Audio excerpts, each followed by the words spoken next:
My name is Professor Charlie Kolstad. I'm an economist here at Stanford, specializing in energy and environmental economics. On behalf of Stanford's Energy and Environmental Policy Analysis Center, to say that carefully to make sure I get all the words in there, which is CPAC, words right there. I'd like to welcome you to this special evening event, Après Paris, after Paris, what's next for climate policy. Let me just say a few words about the speakers and about this evening's event.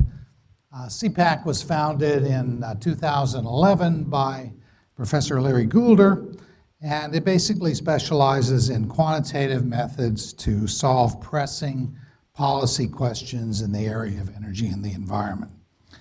And what more pressing question could there be than climate change these days? CPAC now has many faculty and students affiliated with it, including myself. Check it out at cpac.stanford.edu. I should say it's a joint venture, and forgive the acronyms, but all the Stanford people are used to that. It's a joint venture of SEPR and PI. SEPR is the Stanford Institute for Economic Policy Research, which is where you are right now, and Precourt Institute for Energy, which is PI. We're grateful to SEPR and PI and friends of CPAC for financial support tonight to make this possible. So I hope you're as excited as I am about today's event. Having toiled in the trenches of climate change for several decades, I think it's really true that I haven't seen this much positive energy and progress in this area for a long time. Over the past few months, but over the past year, there's a lot been happening, and a lot to put a smile on a lot of people's face. Of course, the problem's not solved, but progress is always better than just no progress. This energy was extraordinary, culminating in the Paris meeting, which took place last month, and which you'll hear about today. This evening's group of speakers is uniquely qualified to provide a perspective on Paris and the future of climate policy. We are very appreciative of the speakers giving their time. Let me also announce that Mary Nichols, who was on the program, was unable to make it. She was called away for emergency negotiations with Volkswagen over their diesel problems. So that seemed to trump coming here to talk to us, even though she was very apologetic about that. But we have a great substitute for her, namely her boss, Matt Rodriguez. So you have bios of our four speakers. Many of you do. There's handouts outside, so I won't go into any detail, but it's a very distinguished group. We have Todd Stern, who is President Obama's special envoy for climate change. And let's just summarize it. He's the chief U.S. negotiator for climate change. So he's in charge of climate negotiations for the U.S. government, and the U.S. government has been leading the world in this area recently. Then we have Matt Rodriguez, who's the head of the California EPA, Environmental Protection Agency, overseeing 6 agencies, including the Air Resources Board, which Mary Nichols heads. Then we have Trevor Hauser, who's works in Silicon Valley and has worked in Washington as well, and most recently played a major role in Risky Business, which was an analysis of the economics of what can be done about climate change and the risks associated with it that any prudent someone that's prudent financially should try to avoid. Very important report that came out a year or two ago. And then Jerry Taylor, who's takes a libertarian approach to the environment. At least I hope you don't mind my characterizing you that way. But is a believer that climate needs attention. He's the president of the Niskanen Institute in Washington. And before I introduce the moderator of the coming discussion, let me just say a few words about the organization. We're going to spend about an hour, a little bit less, each speaker providing some initial remarks. Then we'll have about a half hour of discussion among the speakers, moderated by Professor Goulder at the end, and then a half hour of Q&A from the audience. So you can be thinking of concise questions for that final half hour. So let me end by introducing the moderator, Professor Larry Goulder. Larry is a distinguished economist focusing on has focused for many years on the economics of environmental policy. He's the Shuzo Nishihara Professor of Environment and Resource Economics. I'm delighted to have him as a colleague and as a moderator of what I know will be a very stimulating event. So I'll leave it at that.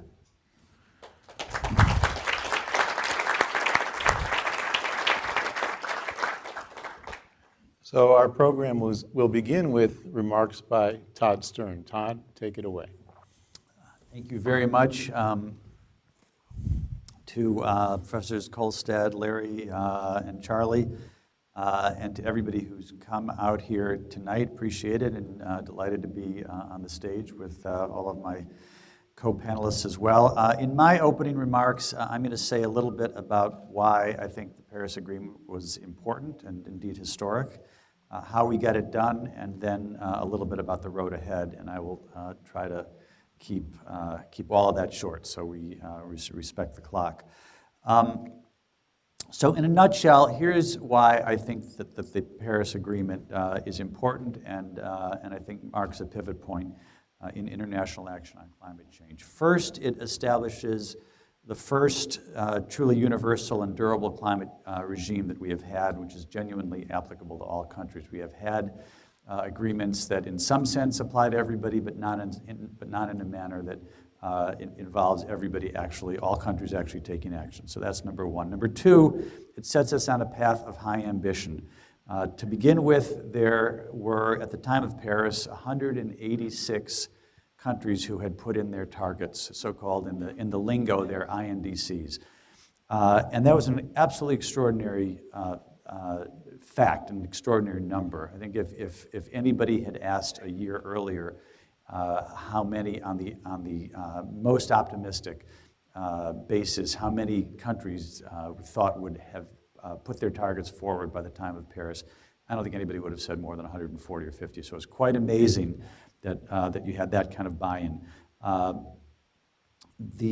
Just to give some illustration of what that kind of means concretely, the estimate from maybe the best outfit doing these kinds doing this kind of analysis had said about the track we were on in terms of temperature increase in October of 2014 was that looking at all the policies that were in place in the world at that time, we were on track for about a 3.6 degrees Celsius rise in temperature. In October of 2015, after most of these proposed targets had been put forward, that same analytic body estimated that we were on track for a 2.7 degree increase. And 2.7 is still way too high, but it's very far from 3.6, and so a big step forward. There's also, in addition to or beyond the targets themselves, there's a structure of what was agreed to in the Paris Agreement. So there are 5-year cycles for countries to ratchet up their targets to increasing levels of ambition, and those following every 5-year global stocktakes which will see where we are globally in terms of the path that we should be on, the goals that we've taken, and so forth. The agreement includes strong goals to hold temperature increase to well below 2 degrees Celsius over time, and indeed to even pursue a 1.5 degree limit to the extent that that's possible. It also includes, over the course of this century, an ambition our goal to achieve what is essentially climate neutrality.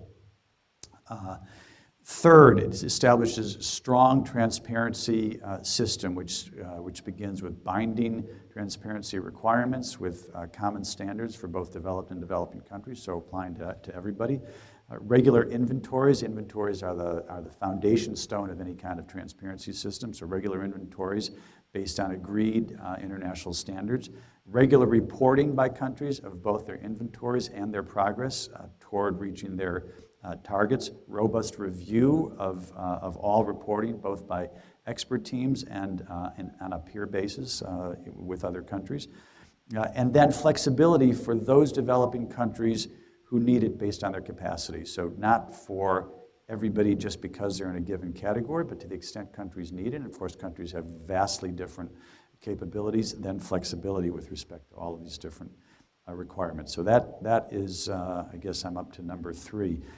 Number 4, the agreement revises in an important way the basic architecture of the climate regime as it has existed for the last 20-some years, with a means of differentiating among countries that looks forward and not back. And in essence, this is differentiation grounded not on whether a country is in one of 2 categories, as the categories were initially drawn up in 1992, essentially developed and developing countries, but as of that time, but instead differentiation based on countries making their own nationally determined choices, again grounded in their actual circumstances and their actual capacities. The firewall between developed and developing countries has essentially been the fault line in climate negotiations for more than 20 years. Kyoto, back in 1997, the first one of these big climate meetings that I attended, embodies the structure with only developed countries asked, in essence, to do anything and developing countries not. And that fact is really what caused Kyoto, in retrospect, to be stillborn. Kyoto didn't end up doing a great deal, and the United States and then many other countries did not participate. From the start of the Obama administration, we were convinced that we had to evolve this architecture, both for substantive reasons, because the reality is right now, developing countries account for about 65% of global, somewhere between 60 and 65% of global emissions. By 2030, it's going to be over 70%. So you can't deal with this very serious and very real problem just on the back of a shrinking amount of emissions in the developed world, and also for political reasons, just not tenable. So significant progress made in that regard. Then finally, the agreement also provided a much enhanced focus on what's called adaptation, countries having to deal with the impacts on climate change that are already happening and that are going to happen no matter what we do. And then continued strong financial assistance to countries who need it. So all of those elements are essentially what we agreed to in Paris in a quite robust way. People have asked me whether we knew at the point that we went to Paris that we pretty much had this in the bag. Was the deal pretty well baked by the time we got to Paris? And the answer is no. We certainly, the issues had been discussed over the course of the previous 4 years, really, and intensively this year. A great deal, but we did not know that we had the thing in the bag at all.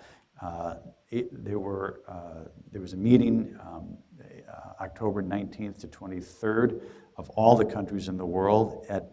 These meetings happen at essentially 2 different levels. There's ministerial level meetings like the one in Paris, and during the course of the year, all countries get together at the level one notch below the ministers. So that's, for these purposes, I am not a minister in the U.S. government, but for these purposes, I'm the climate minister. So that happens at a level where my deputy leads our team. And that was a very, very difficult and acrimonious meeting, just a little bit more than a month before the COP. There was essentially a kind of revolt by many countries against a short, concise text that had been put forward by the co-chairs. for a whole bunch of reasons that we don't have time to go into, but it was certainly did not appear at that point that we were on any kind of a glide path to get a deal done. And I came out of that meeting, having been on the phone with my team every day during the meeting, with a conviction that we needed to try to put back together a coalition of progressive countries, both developed and developing, that had not been in strong enough effect during the October meeting, and to do that for the COP. There were also concerns about, there were some countries that were quite interested in having a kind of minimalist agreement that would not say very much, that would give very just sketchy outlines of where we were going, and put off to a later time, to this year and subsequent years, to fill in the details with respect to the guidelines, what should actually happen with respect to transparency and other issues, and we didn't want that. We wanted to have as much spelled out as we could, certainly the guiding principles spelled out. And we had concern about the exact issue that I've already talked about, that firewall. There were still many developing countries quite concerned about moving away from that. So there were all of those issues very much in play. I think there were a number of key factors that combined to allow us to get this deal done. Did I just lose my? Still hear me? Okay.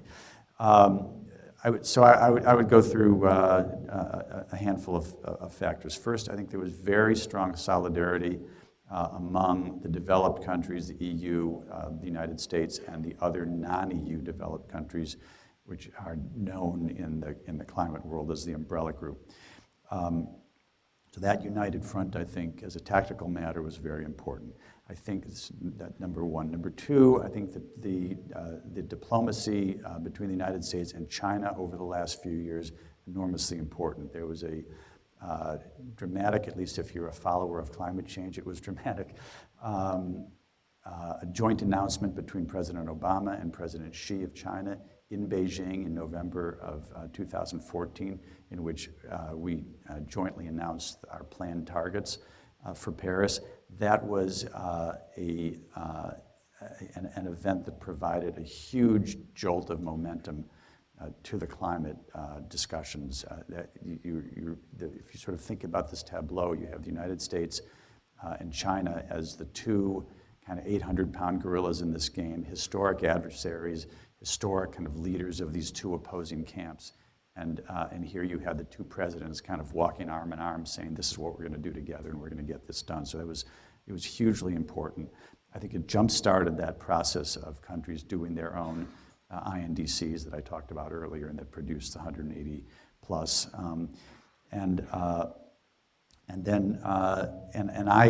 My own, I've got 5 minutes to go. My own diplomacy with my counterpart, Xi Jinping, was, I think, also quite important. We stayed very closely in touch, really for years, but also through Paris. U.S. diplomacy led by President Obama, also very important.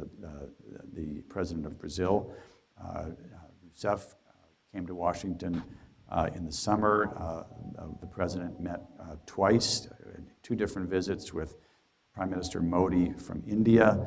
He talked to the President Zuma from South Africa in the weeks leading up to the COP.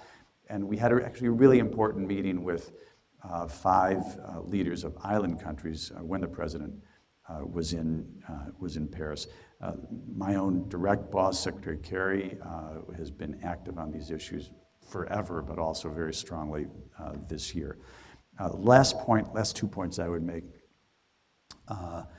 on what got us there was that progressive coalition that I referenced a little while ago, which we ended up dubbing the High Ambition Coalition. It became very powerful. I mean, these were countries, the islands, the least developed countries, progressives from Latin America, the U.S., the EU, were demanding a strong, ambitious agreement, not willing to take an agreement that was either lacking in ambition or just minimalist.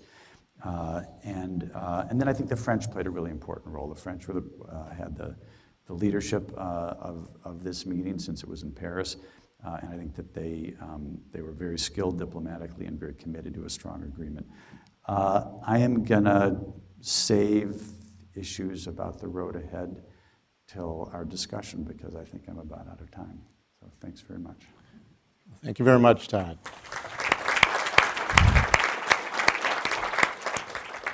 So Matthew, you're next. I want to mention that until sometime this afternoon, Matthew thought he was going to have a very leisurely evening. He just found out this afternoon that he was needed to come here. We really appreciate your making the change at the last minute. Well, thank you very much. Last week, I was giving an award to Stanford for an energy efficiency program that's been adopted here on the campus. And at the time, I noted that I was a graduate of Berkeley, so it was very difficult for me to give this award. So I figure the fact that I'm here tonight is somehow a revenge factory for my comments at the governor's award ceremony. Let me just give you, since I don't have a timed presentation, let me just give you an overview or a summary of some comments I made at a meeting of the Environmental Council of States several months ago when we were having a discussion with several other states, and particularly the state of Texas, about why we thought states in the United States should really get behind the President's Clean Power Plan and why we in California were supportive of the plan. The point I made at that point was that California was in the fourth year of a drought at the time. We knew we had tens of millions of trees that had died or were dying in the state. We knew that we had water issues throughout the state, and it was a real test to provide drinking water within the state. We know that we've got 6 to 8 inches of sea level rise along the coast. And in the recent set of storms down in La Jolla, they were measuring that the sea level was a foot higher than normal. And so for us, climate change is not some sort of abstract issue that we need to grapple with. For California, and from our perspective, it's a very real issue. Back in 2013, the Office of Environmental Health Hazard Assessment, which is part of Cal EPA, had done a study of climate change indicators in California. They identified some of those factors that I've talked about here tonight. They also talked about how changing climate was threatening agriculture here in California. So from our perspective, climate change is a very, very real issue that we need to deal with, and we need to deal with it in order to preserve California's economy and California's way of life. Now, how do you address climate change, particularly when you're only 1% of the greenhouse gas emissions in the world? We've done a number of studies, and we identified fairly early on in implementing AB 32, really the seminal legislation that started us with our climate change programs, that there were a whole number of paths that you could take to reduce greenhouse gas emissions and start to address climate change. At this point, I say generally in my discussions, and so being California, we decided, oh, let's do them all. And so what you see is a wide variety of programs in California, all designed to reduce greenhouse gas emissions in one particular way or another. It is changing the energy we use, and so we have our energy standards, which want us to go to 33% renewable energy by the year 2020. And when I talk about renewable energy, that is solar or geothermal or wind. We have energy efficiency standards. California's long been a leader in energy efficiency, and so we want to continue to work on energy efficiency so we use less energy, so we use less fuel. Our low carbon fuel standard, which is designed to reduce the carbon content of fuels in California by 10% by the year 2020. We've been pioneers, long-standing pioneers in advocating more efficient cars, and now we're really promoting electric vehicles, a way of dealing with greenhouse gas emissions. As many of you probably know, 37 to 40% of California's greenhouse gas emissions come from the transportation sector, so that's an important thing for us to deal with. And then we've got our cap and trade program, which frankly, when I looked at it, if we couldn't make the cap and trade program work, I wasn't too sure that anybody was going to look at cap and trade programs, again, given the experience with some of the other programs that have been tried worldwide. But the Air Resources Board had done a very thorough job in looking at, where were our emissions coming from, how could we design this program, how many allowances should there be for this program. And then we've also embarked on sustainable community strategies. How can we reduce sprawl? How can we reduce vehicle miles traveled? How can we live differently in California so that we're using less energy? So we do have programs on promoting all those policy objectives today. And I'm pleased to say that it's a good story. Because we think we're on a trajectory to meet our goal of reducing greenhouse gas emissions back to 1990 levels by the year 2020. And these programs have been working, we think, very, very efficiently, effectively. And importantly, because this is important to me, and I will be careful not to stray into economics here, because that's not my background, but I will say that some of you may recall that in 2012 there are references in the presidential election to California being a failed economy or a failed state.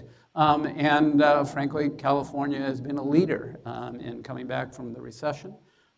We attract a tremendous amount of venture capital into California, much of it into the clean tech industry. We've added, I think the figure that I was using last year was 500,000 jobs in 2014. A lot of those in the clean tech sector. So we've got a good economic story, in addition to the fact that we've been promoting these environmental programs. So I was content to live with those programs, work on those programs, keep an eye on the economy. But one of the things that became clear to me within several years after being the Secretary for Environmental Protection was that as much as I wanted to just sit in Sacramento and focus on California's programs, there was great interest worldwide in learning more about what California was doing and working with California. We have partners in our cap and trade program with the province of Quebec. And we continue to work with British Columbia, which decided to adopt a carbon tax, but we've maintained a very close working relationship with British Columbia. We've worked with other states along the Pacific coast, Oregon and Washington in particular. And what really struck me was the number of international interests there was in California's programs. And so really other countries and other states reached out to us to enter into MOUs where we could trade information about our programs to reduce climate change.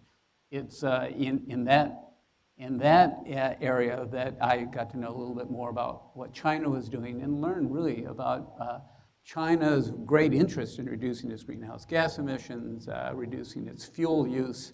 And we had some very, very interesting discussions concerning emissions trading programs, which indicated to me that they were very serious about doing something to reduce greenhouse gas emissions in China. That sparked, I was going to say fueled, I'll stay away from that. I shouldn't say sparked either. That really motivated us to continue to work with other states and national, subnational governments around the world. And the idea came up that we should really take this story that we're developing about how California is doing these programs, reducing greenhouse gas emissions, doing so without damaging its economy, and take that story worldwide to demonstrate that you can have these programs and be successful in these programs. And we found a partner in the German province of Baden-Württemberg. And that's what got us started on a program that we called the Under 2 MOU, which was a commitment to reducing greenhouse gases to 80 to 95% below 1990 levels by the year 2050, or keeping your emissions to 2 tons per capita And we started talking about that goal with other subnational governments. And somewhat to my surprise, I'll admit, the concept caught on. And we had a number of subnational governments and national governments that wanted to work with us to promote our climate programs and wanted to join and saying that they share this objective as well. And we want to tell the story about how we're moving ahead and how we're achieving our objectives. I think we're over 123 signatories at this point in time. We just added some new signatories last week. I think Massachusetts has joined in now. And importantly, the signatories are from all around the world. It's an important point, and I will just say that I had the pleasure of addressing the Secretary General for the UN, and I said, here's why I think you need to pay attention to what subnationals are doing.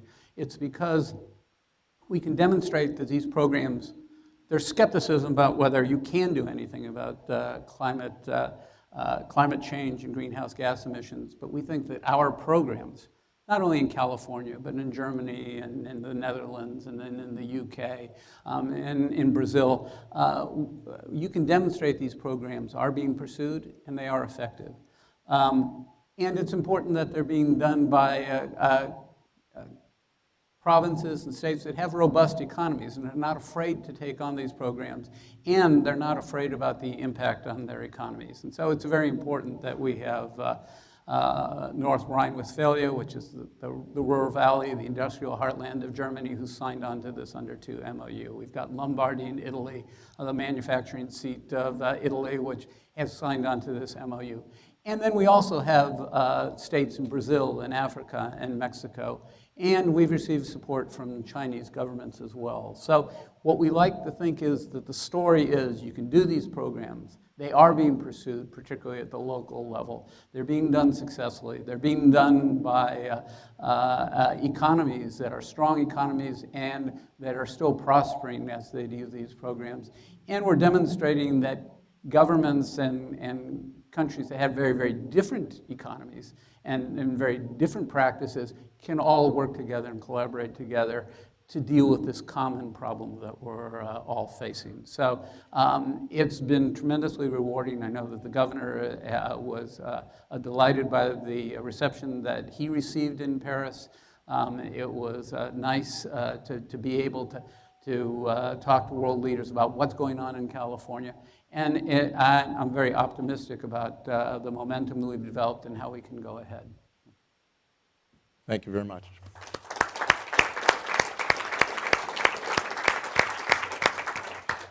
Trevor, you're up. I couldn't help myself. I had to bring slides. Sorry for loading them up. Thanks, Larry. It's a privilege to be here with so many giants in the energy and environmental space in the audience, not just Larry and Charles, but Jim and Chris Field, and so it's a pleasure to be here. And on stage with Matt, who along with Mary, I think has the hardest job in energy and climate policy in the country, of being on the absolute bleeding edge, showing the rest of us what works and what doesn't work, so we don't have to do as much trial and error ourselves. And Jerry, who has the second hardest job, which is reminding Republicans that there is a time-honored Republican tradition of market-based environmentalism and trying to convince them it's a conservative value. And Todd, who up until recently had the hardest job and hopefully is now getting to spend a little bit more time with his kids. My job's easy. I just get to opine about all of this. So I'm going to show you some slides, hopefully provide some insight on the progress the U.S. has made to date in reducing emissions and the prospects going forward.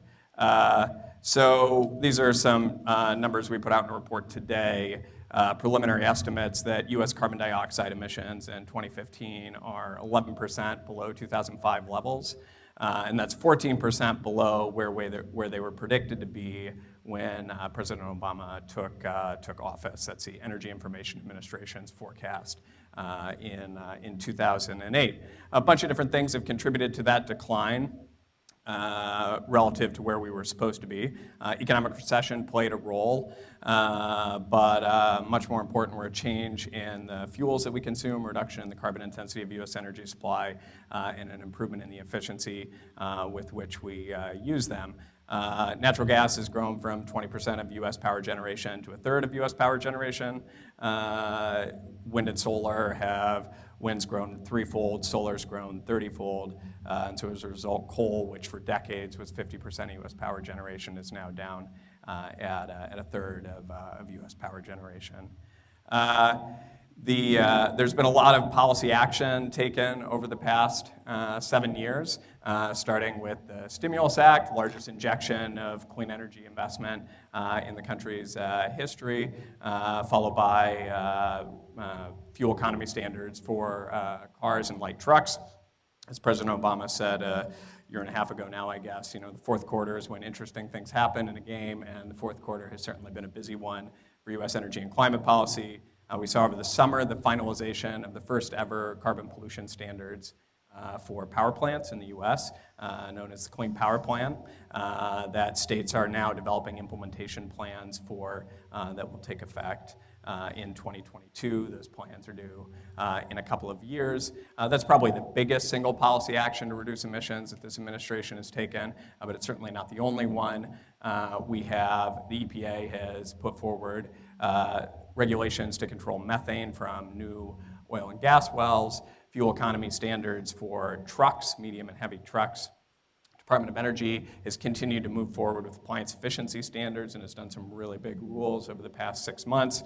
The Department of Interior has proposed standards on natural gas production, both from new and existing wells, to control methane pollution. So a lot of stuff both in effect and already in the pipeline.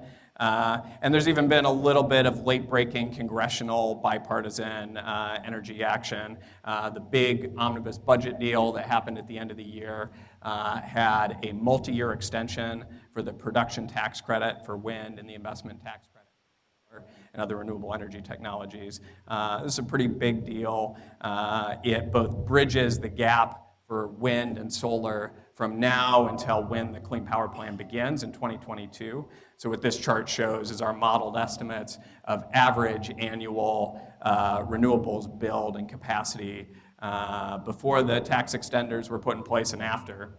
And we're looking at up to 30 gigawatts a year of new wind and solar capacity in 2020, 2021, before the Clean Power Plan takes effect. Even more interesting, though, those tax extenders change what the Clean Power Plan will do to the energy market. Now, states are still developing their plans, so there's a fair amount of uncertainty about what those will look like, but the tax package has changed the relative economics of renewables and natural gas in a pretty impressive way, right? So let me walk you through this chart a little bit here. Stanford, so we can get wonky, right? On the left is the change in electricity generation by source relative to a no Clean Power Plan baseline, right? So this is before the tax extenders were put in place. And the most cost-effective solution in that world was switching from coal to natural gas with a little bit of renewables, right? The tax extenders change what the most cost-effective pathway into the Clean Power Plan is. It's now almost all the wind and solar story. Now, that doesn't mean that's how it's actually going to work out. States will design plans that preference one technology or another, but the economics have fundamentally changed, and in a way that puts us in a good position for emission reductions down the road.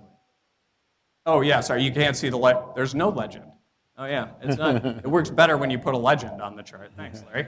Okay, so coal down here, natural gas, wind and solar, other nuclear, and then there's other clean bar right there. So before the tax extenders,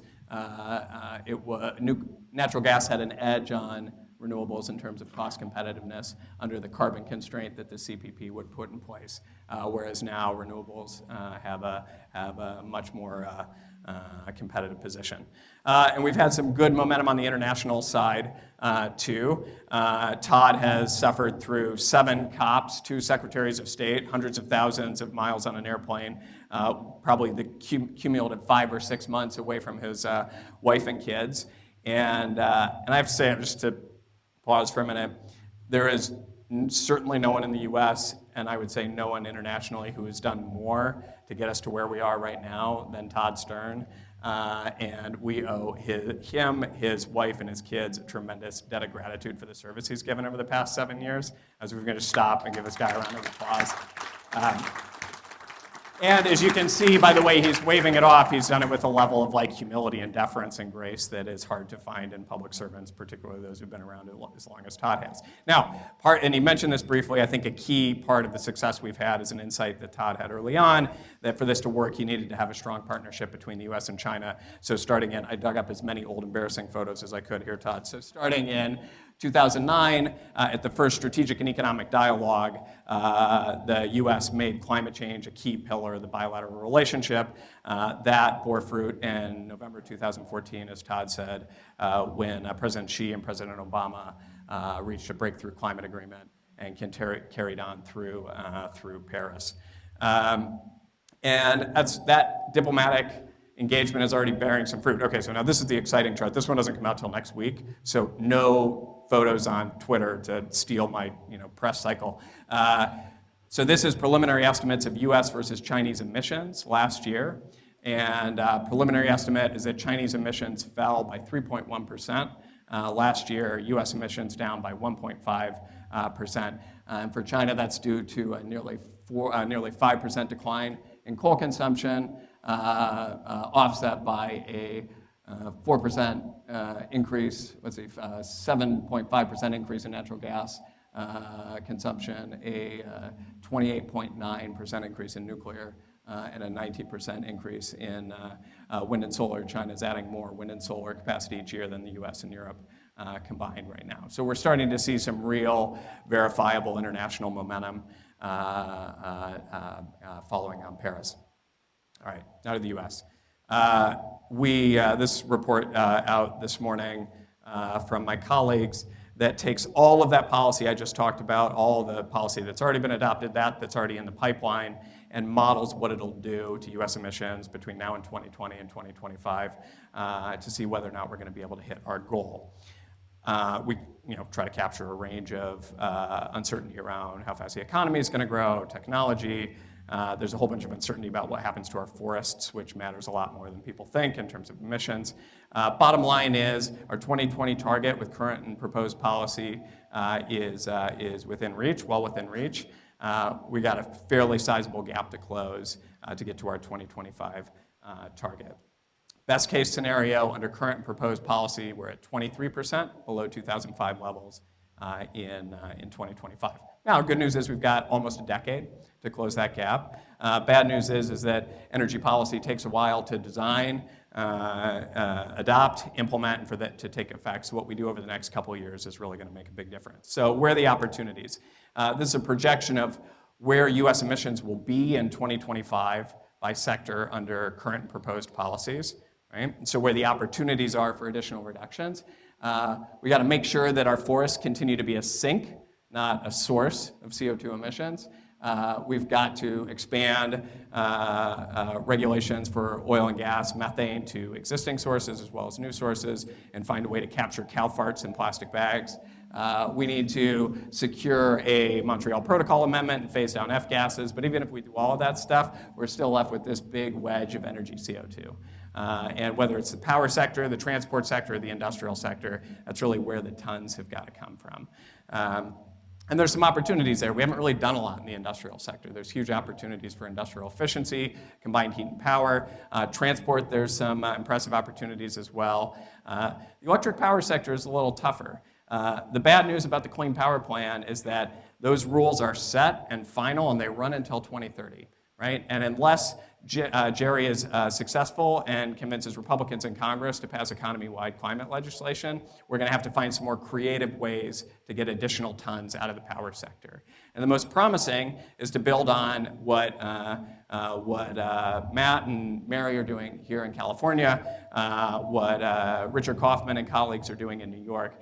While EPA can't compel states to do more going forward than they are already set in their final rule, states can voluntarily submit plans that are more ambitious than EPA allows. And I think there's a lot of opportunity for doing that. We've got ambitious policies in California. We now have a 50% clean energy target. In New York, we also have a number of private sector companies who have pledged to go 100% renewables or 100% clean. Now, making sure that all of that leadership, that state, local, and private sector leadership actually adds up to additional tons and gets us closer to 26 to 28% is not as easy as it sounds, but it's doable, and I think that there's a lot to do there. And most importantly, and I think Matt hit on this, what's so great about the state and local leadership that we're seeing today is it excises those boogeymen that say that we can't do this without completely destroying our economy. Didn't get to the last slide, but maybe in discussion we can talk about how we manage the downside of this political transition. Thanks. Thank you.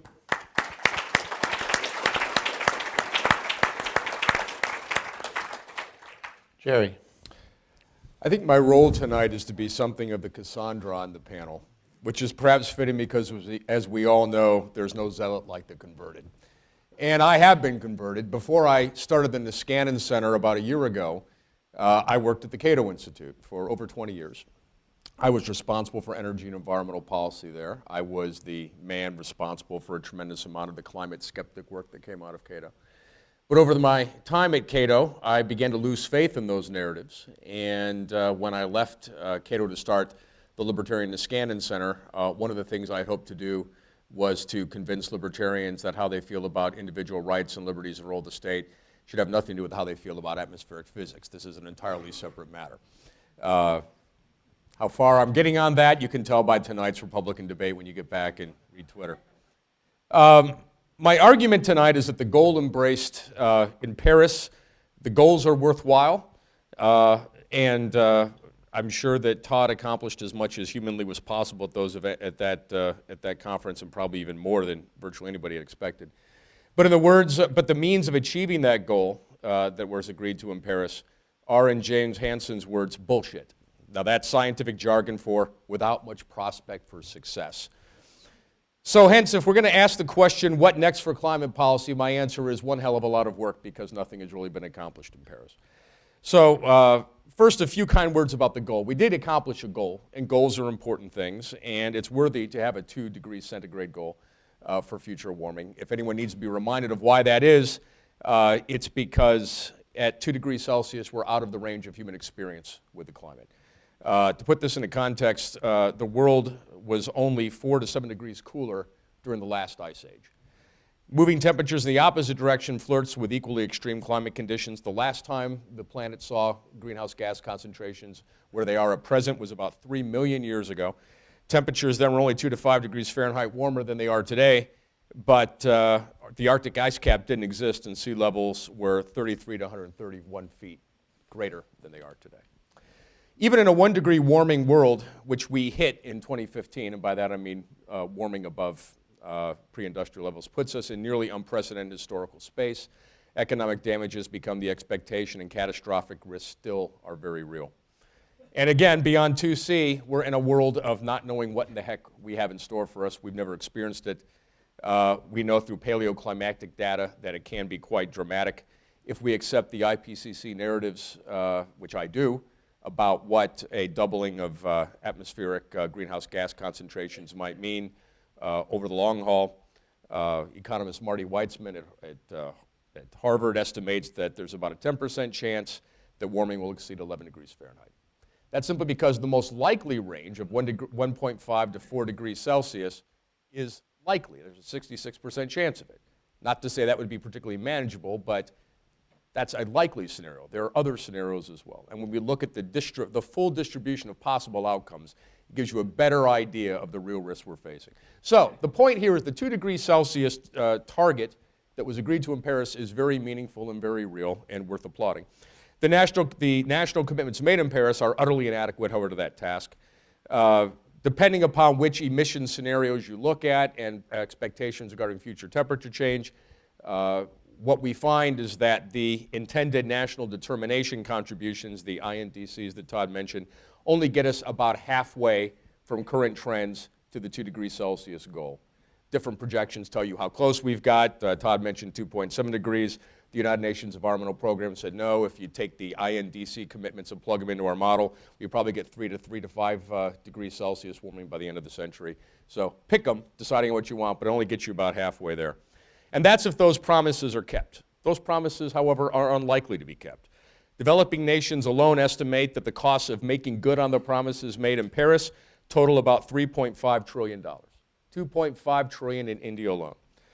I think there's little prospect of those commitments being reached, particularly since part of the deal was that the developing world helps foot the bill at only $100 billion a year, which isn't close enough to covering the gap.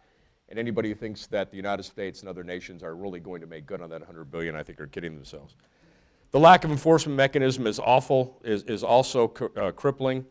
This agreement, in short, really is akin to a joint New Year's Eve resolution. Everyone has agreed to a really great goal, but there's no enforcement. And that's not to Todd's detriment. There's only so much one can do with the Republican Congress. But without enforcement mechanisms, we don't really have much faith that anyone is going to be held to standards with regards to their practices. The cold hard truth is that staying below 2 degrees centigrade requires some really heroic assumptions now. Globally, a third of all oil reserves, half of gas reserves, and about 80% of the current coal reserves must remain unused and in the ground from 2010 to 2050 in order to meet the 2 degrees C target. Bottom line. In other words, the things that Bernie Sanders are talking about, the Leave It in Ground campaign, is actually the sort of thing that has to happen if we're really going to meet that target. Major sustained mitigation, twice what was committed to in Paris, has to occur, plus economic breakthroughs have to occur in carbon capture and storage, for which costs need to be reduced by an order of magnitude to happen, plus, most critically, technology which is now only speculative has to exist to remove CO2 from the atmosphere on a massive scale. And that's according to the latest IPCC report. Now, either a fair allocation of per capita emissions across nations or a shared reduction in emissions across nations would require emissions reductions in the developing world that are titanically more ambitious than anything the US, China, or Europe has put on the table thus far. To give you an idea of that, a fair allocation of emissions reductions, in other words, every country in the world had the same limit of per capita emissions. That would require the U.S. to zero out greenhouse gas emissions within 25 years to the 2C target. Of course, we're not going to agree to do that. That gives you an idea of why the developing world isn't wild about the commitments made by the developed world. If we just have a shared reduction, which is not quite the same per capita, but everyone has to cut emissions at the same level, if we were to agree to that regime, we would have to see an 80% reduction in greenhouse gas emissions within the next 25 years. Are we currently on that trajectory? No. Contrast that with what we heard about the Clean Power Plan. If you look at the EPA estimates, coal's share of the electricity market will decline from 37% in 2013 under the CPP to 28% in 2030.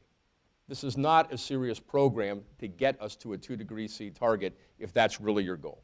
People who've been doing modeling on this, many of whom are in this room and elsewhere in academia and in the consulting business trying to figure out what the permit prices for the Clean Power Plan would be if they go into play. You would take all the assumptions from the EPA as a given. What we learn is that the emissions trading regime under the Clean Power Plan will give us a carbon price of $6 a ton. $6 a ton is nowhere near the social cost of carbon according to any calculation, nor is it enough to reduce greenhouse gas emissions enough to do the job. So what to do? One of the reasons that I'm in favor of a carbon tax is that minimizing the cost of reducing greenhouse gas emissions is vital. The reason that in Paris, no one joined hands and agreed to the kind of mitigations required to get to 2C is because it was simply too costly to sell to their public. No matter what pollsters have been telling them, every single delegate in that room understood the difficulty of selling a real agenda to get to 2C. So if we want to have any prospect of selling real emissions cuts, they have to be done cheaply, and I believe putting a carbon tax on emissions and leaving it to market actors to decide how best to go about that practice is infinitely cheaper than having orders out of EPA or regulators or quotas or anything of the kind. Of that, about 80% of economists, no matter whether liberal, conservative, would all agree. I don't think there's a lot of disagreement in the academic community about that. Unfortunately, current international negotiations are not on this track. The fight over the allocation of emissions rights, who pays for emissions reductions, the cost of noncompliance, has always been on the table and always will be on the table. I don't think that we're in a place where we can see policy moving in the sort of mitigation direction we need. We're certainly not hearing crisp conversations about carbon taxation on the international stage. I think that's what's required. So how do we do that? Well, I think the first thing the United States can do is unilaterally act to adopt a carbon tax and then tax imports for the same amount of emissions that would have occurred had they been produced in the United States. The beauty of this is, in and of itself, that's not going to do enough about global temperature, granted. That's absolutely clear. But If you're in the business of exporting to the United States, you now have a choice. Would you rather have the U.S. Treasury capturing carbon tax revenue, or would you rather have your Treasury capturing carbon tax revenue? Anybody who exports significantly to the United States would have a great incentive to capture that revenue. There are also nations around the world, in Europe and elsewhere, that might be game to a joint agreement on carbon taxation, which would allow us to take advantage of something that economist Bill Nordhaus calls the Climate Club, where a group of nations would agree to a uniform or at least a reasonably shared level of carbon pricing, and we would now have a trading regime. We would now have a world in which imports into that trading zone would face the same sort of taxes at the border, but within the trading zone, none. And before you know it, you might very well find international agreements moving endogenously in that direction. I think that is infinitely more promising than the current track we're on, which I don't see getting anywhere near close enough to the emissions reductions we need, given the fact that we've been at this game now for many decades, and we still have very little show for it now except for a joint promise for action. I'll leave it at that. Thank you.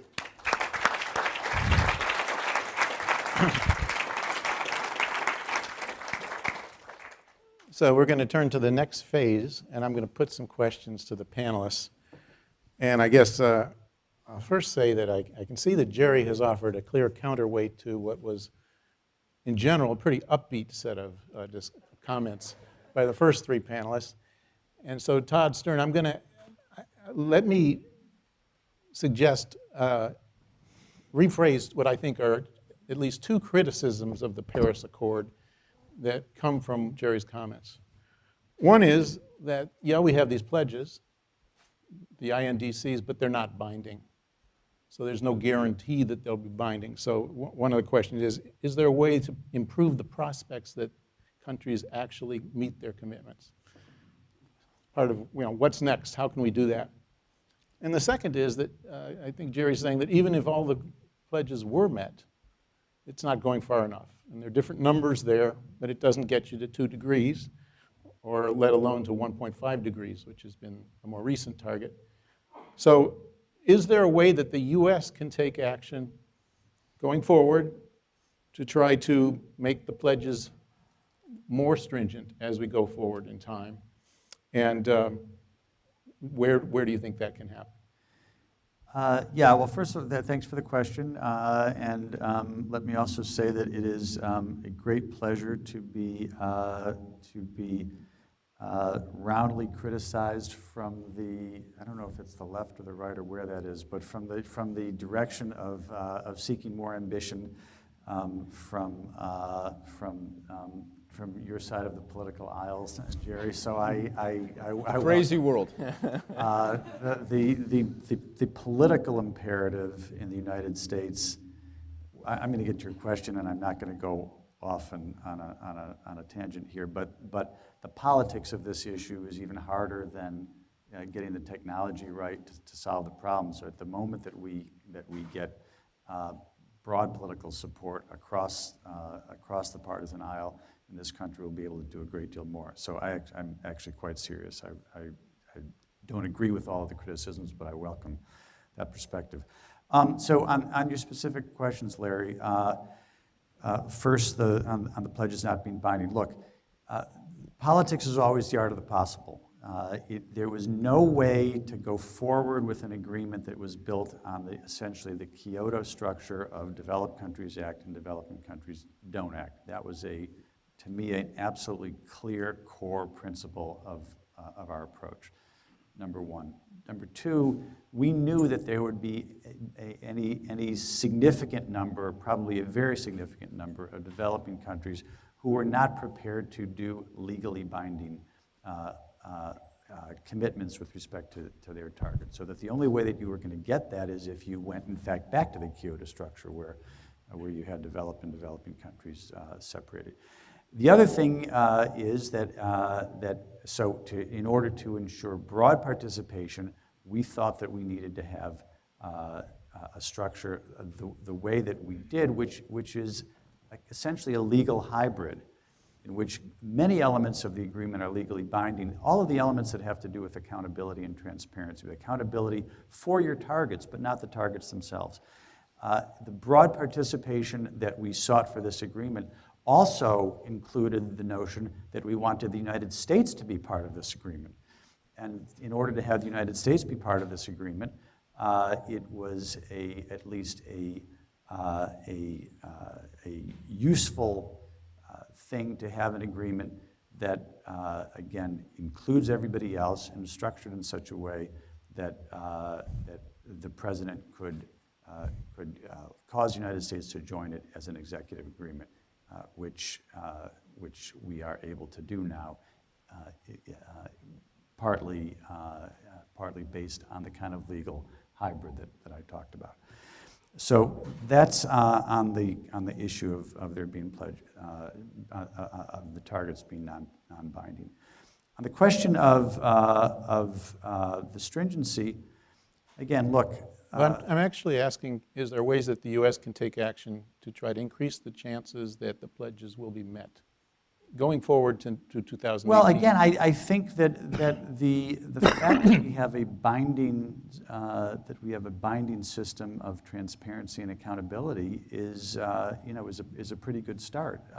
And even the notion that targets need to be legally binding in order for them to be meaningful, I think is really not true. I mean, if you look even at the existing targets that we are living with now, which don't apply to all countries, but apply to whichever countries, it actually applies to all the developed countries and a fair number of developing countries that followed the Copenhagen and Cancun meetings in 2009 and 2010. Now, those are completely non-binding, and the transparency regime is also non-binding. There's not anything binding about that regime. And yet you have countries working very hard in order, the United States and China and a great many countries who took on those targets are working very hard to meet those targets, because when countries at the presidential level make commitments like that, even if they're not legally binding commitments, they care about meeting them. There is a great deal of reputational pressure that leads countries to want to do that. It's also true, by the way, that if you had legally binding targets, there is no way under any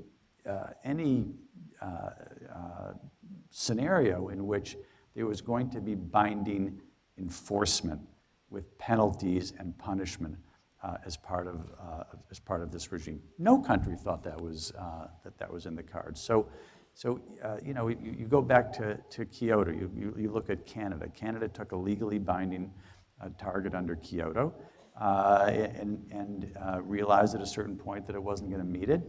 And the fact that the agreement was legally binding didn't lead Canada to do that. So I think that there can be way too much focus on this question of whether the targets are legally binding or not. In terms of stringency, I think that, first of all, the fact that we only got halfway there in 1 year, you can look at that glass as half empty or half full. I think it's actually quite a positive thing that the estimates went from 3.6 to 2.7 in 1 year's time. Mm-hmm. Secondly, you have a structure built into this agreement where every 5 years there's going to be a stock take of where we are against the targets and against the goals that we've taken on. And there's going to be a process of ratcheting up country commitments, a review each 5 years. So some countries like us have put ourselves on a cycle of new targets every 5 years. Some countries put themselves on a cycle at least till 2030 of a 10-year target. But even for them, after 5 years, they've got to review, they've got to look at the existing science, the existing technology, and so forth, and either say, you know what, in light of all of this, we're going to increase our target, or we're not going to, but here's why. And I think that, so that period of 5-year reviews and cycles, I think, is and global stock takes is I think quite strong. And look, I also think the signals from nature are going to get worse and worse, and we know that. I mean, we've got a problem that's not going away, and it's getting worse. And I think the fact that we have an agreement that is lasting, durable, that has these regular updates built in,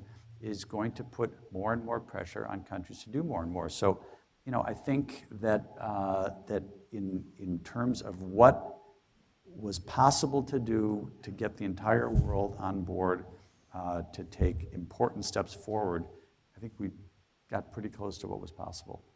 Thank you. Well, Jerry, you offered a lot of pessimism. I was looking for the window of opportunity, and you said that it's for the U.S. to sort of be a leader and introduce a carbon tax. But I'm wondering, what are the political prospects for that? Are there any political windows of opportunity? What can be done to increase the prospects that this can happen down the road? Well, there's a lot of scenarios where it can play out. I think people, we accept the current political arrangement and think that it's been glacial and has been like this for all of our lives, and it hasn't. In 2008, we were this close to having a national cap and trade program. If John McCain had won the election in 2008, he would have brought in enough Republicans, and you would have seen more aggressive climate policy than we have at present. Not because John McCain is a more environmentally minded man than is Barack Obama, or a more capable alternative president. That's not what I mean. What I mean to say is if John McCain were in the White House, he would have been able to take on enough Republicans to have accomplished what Barack Obama can't accomplish given absolute Republican opposition. So we were I'm not saying, therefore, all you guys who voted for Barack Obama, go blame yourselves for this problem, because that's not what I mean to say, because even I voted for Barack Obama in 2008, so I'm not saying people made mistakes here. But I am saying is that as recently as 2008, the Republican Party was poised to put in the White House a president who took every bit as seriously the climate problem as does President Obama, and who could have easily delivered on it. Because one thing we know about is that voters follow leaders. Voters are sheep. They are not people who put boundaries around politicians. They are the ones who are led by politicians. I'll give you an example of this. There was a survey done a few months ago in which Republicans were asked how they felt about a single-payer health care plan, universal health care. And in the course of the question was mentioned that this was supported by Barack Obama, which it's not quite, but anyway, you could probably make the case that at some point Barack Obama said something positive about it. And in the survey anyway, they found that about 16% of Republicans said, yes, I support single payer. Now, of course, that's what you'd expect, right? Same question to a different set of Republicans, and these were about 2,100 Republicans surveyed on each side, so it was a pretty good sample.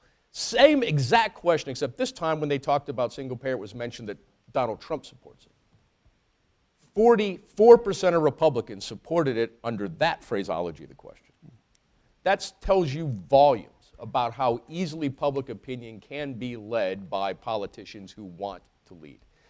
So, when you ask the questions, what kind of scenario can you see? Well, I could see a scenario in which a reform-minded Republican who understands maybe the climate isn't his biggest issue, but one, he is interested in what the oil, gas, and coal and hydrocarbon sector has to say about this because of a special seat at the table, Republican power. And guess what? Virtually every single major U.S. oil producer is in favor of a carbon tax under the right terms and conditions. I think there's a good chance the coal industry might be in favor of it if you give them enough in return, because right now they're on a death spiral, and right now they have a hard landing in front of them. A carbon tax may well give them a softer landing, which is the theme of a paper we just released yesterday, by the way. I could see a Republican president looking at that as relevant and doing what George Bush did in 1990. And the fact remains that the Republican Party, I think if certain Jeb Bush or Chris Christie or other establishment-minded Republicans actually get into the White House, they understand the Republican Party has a branding problem. It's popular on some issues, but it increasingly looks bizarre to the vast majority of non-Tea Party America. And if you want to rebrand the party, a good place to start is on climate, just the same way that George Bush Sr. saw the same problems in the GOP and tried to rebrand them in 1990 as the party that cared about clean air. That's one of about 9 or 10 different scenarios, but I don't have time to go through them all now. But there is reasons for optimism. Thank you. Does anyone else on the panel want to comment on the political prospects in the U.S.? I have a difficult enough time charting the political progress in California, so I don't think I'll try and comment on the national side.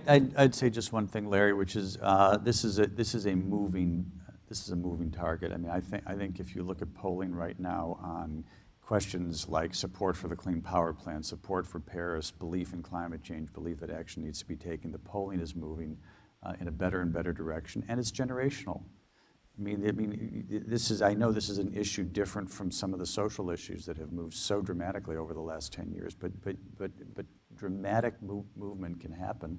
And I think that, that people who are sort of relatively younger versus relatively older tend to instinctively get environmental and problems and climate problems. And so the day is going to come, and we're not there yet, when politicians understand that it is bad for their health to be seen as obstructionist on these issues.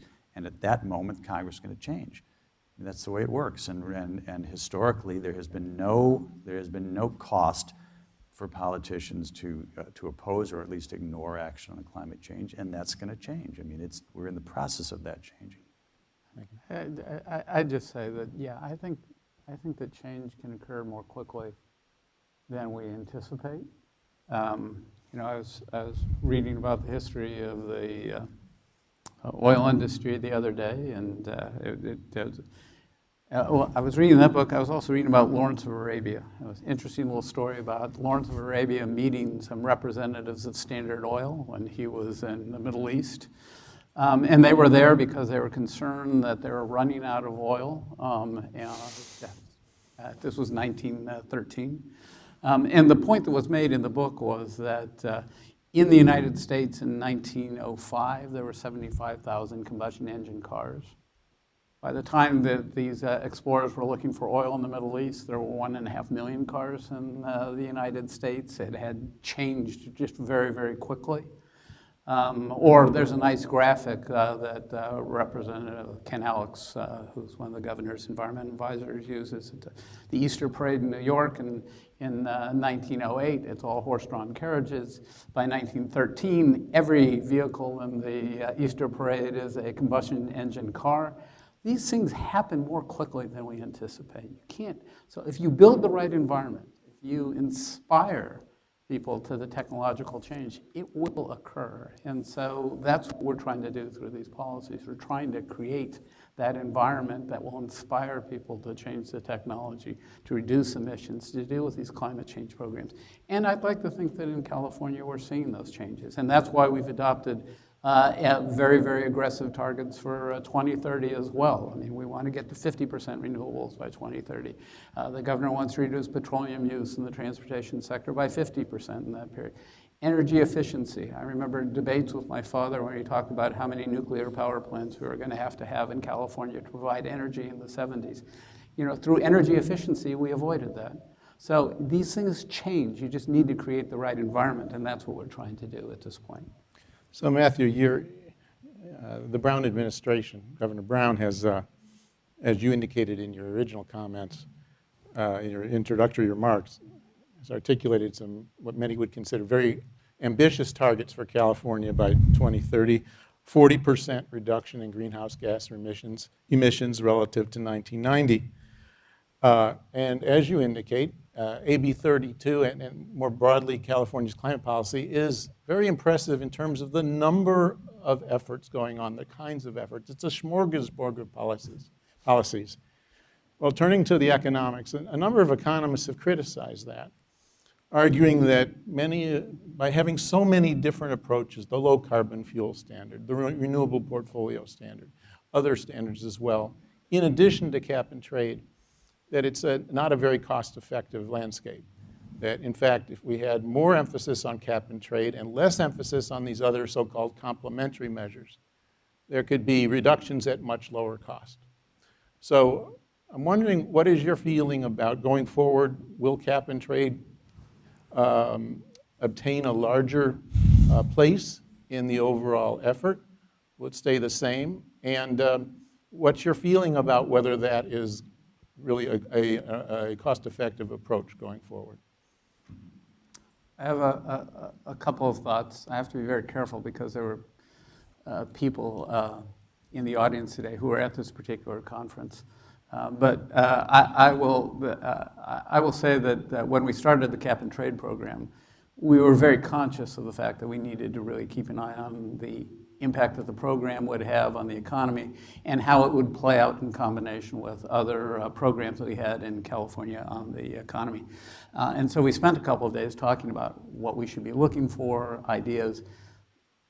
As a non-economist, I came away from the meeting and the conference with the sense that nobody could really tell me what the economic impacts were going to be, but they were all very excited about the prospect of doing research on what happened.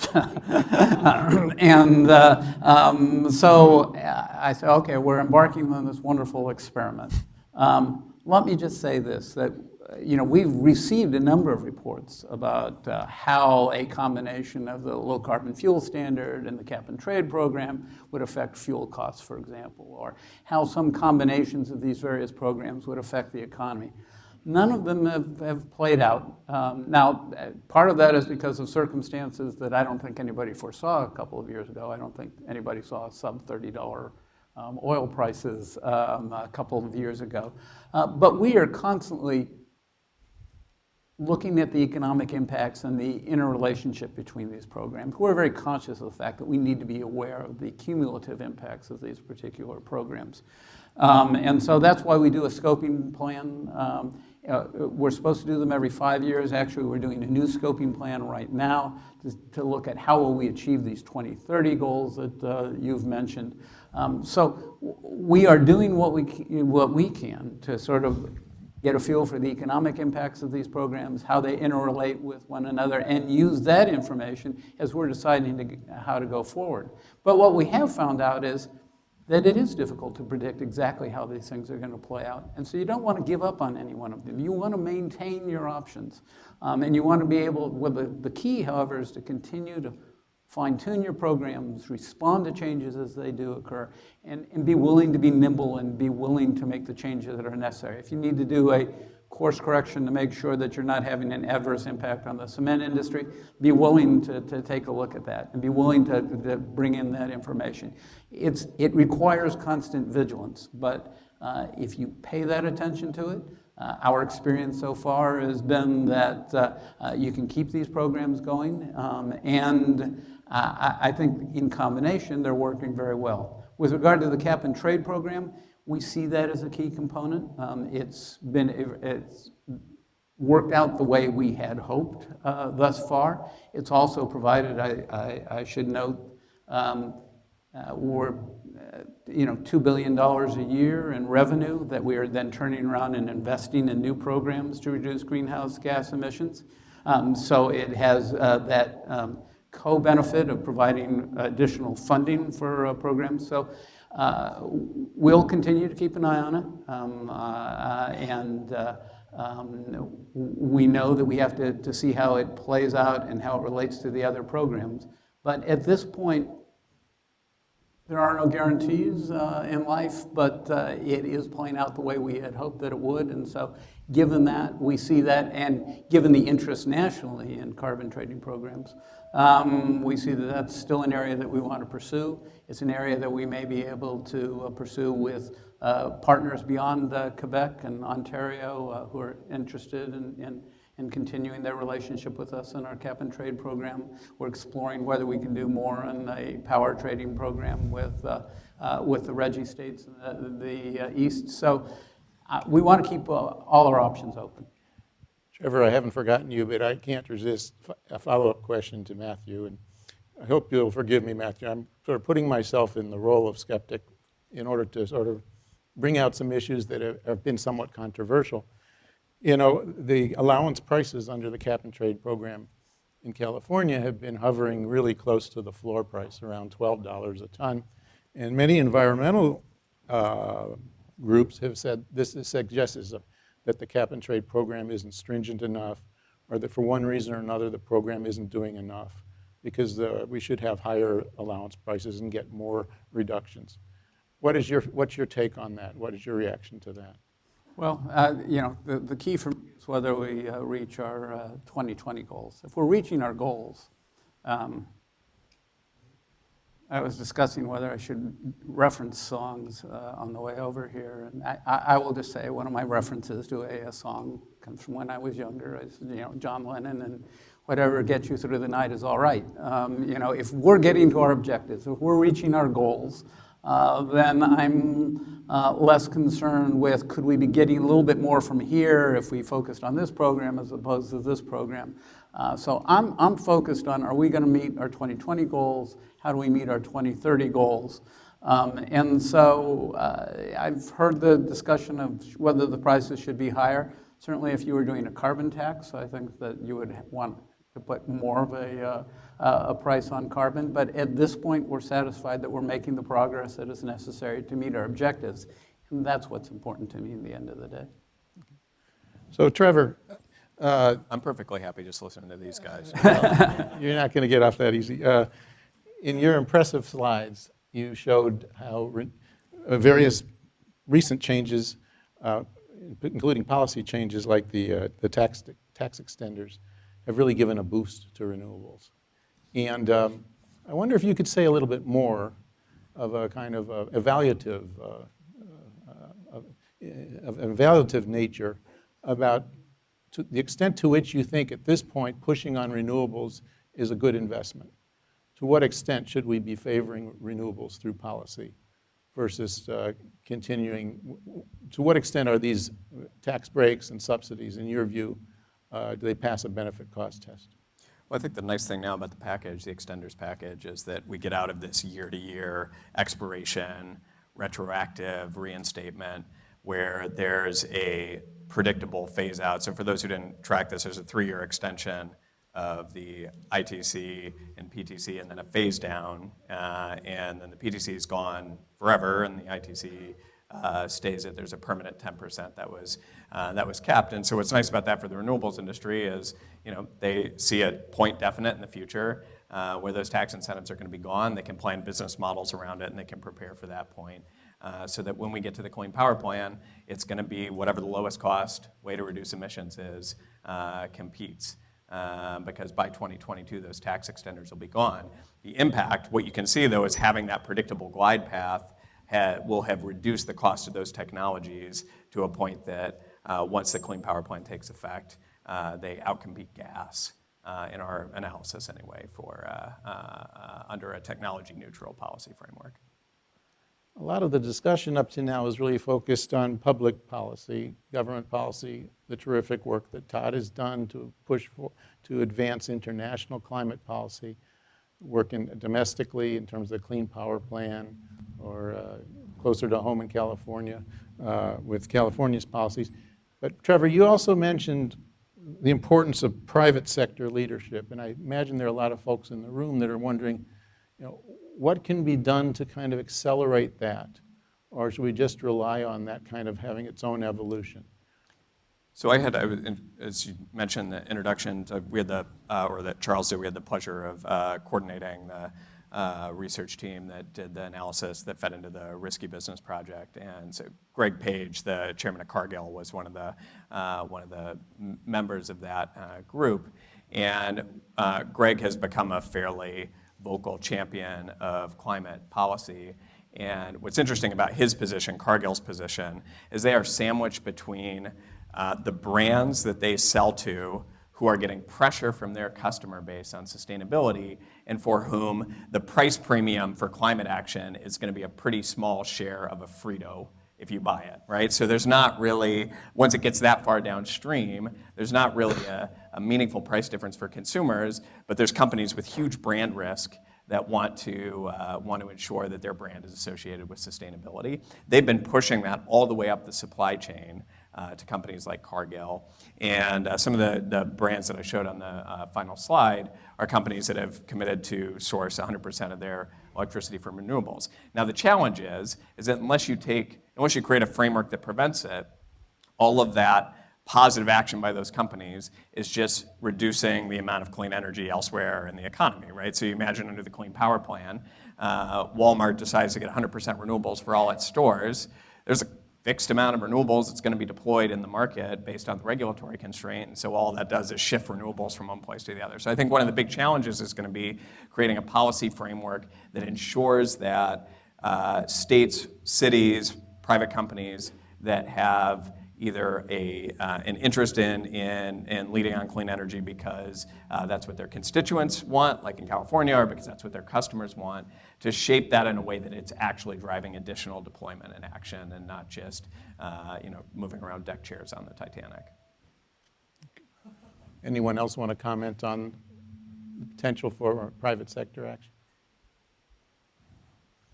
Well, that is one of the reasons why we have the cap and trade program. I mean, it's to encourage private sector to look at ways that they may be able to reduce these emissions without some command and control program, and maybe they can profit from it. So we are trying to.